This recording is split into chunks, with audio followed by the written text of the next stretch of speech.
So, curious what shape this mouse comes from? I'll tell you, most of it is from this guy right here, the MX 518. The thumb groove on this side is very similar, as is the high thumb button placement. The width of the humps are very similar, and compared to the 703, they're a little bit wider and more comfortable. Even the front right corner of the mouse here, with the way that it narrows toward the bottom and kind of tucks in, is reminiscent of this ring finger ledge that's on the 518. Um, the there are two major differences in terms of how the mouse feels to use compared to this guy. The first one is that actually the hump feels slightly more shorter or cut off.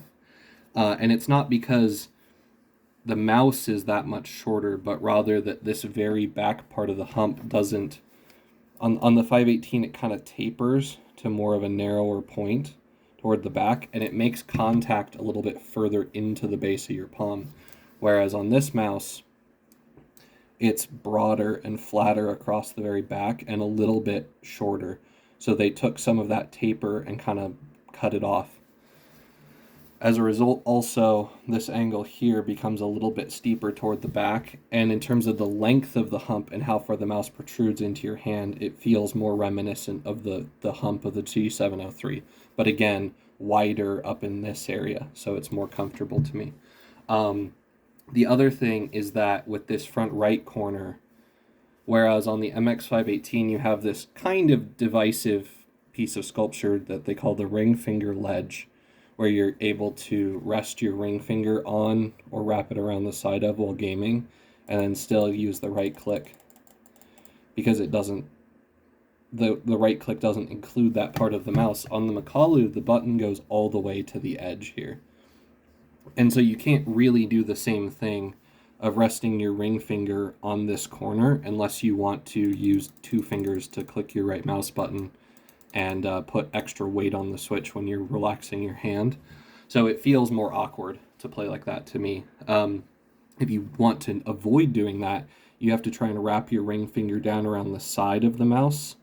And if you just keep the whole finger flush to the mouse like this, as I click, that side of that button is actually dragging on my ring finger. So in order to address that, you can sand away the side of this button to pull it further back towards the center of the shell and give more clearance.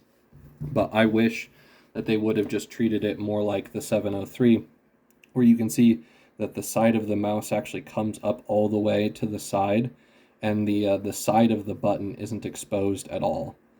So you can use the entire height of the front right of the mouse for your ring finger placement.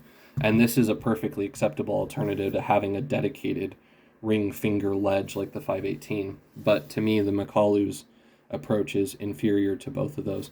But again, things like how low the mouse gets towards the front here, the height in this point, the placement of the thumb buttons, the width of the hump, most of the features of this mouse to me scream an attempt at updating the 518. And since in a lot of ways the 703 is kind of the spiritual successor to this mouse, it makes sense that these three are all fairly similar.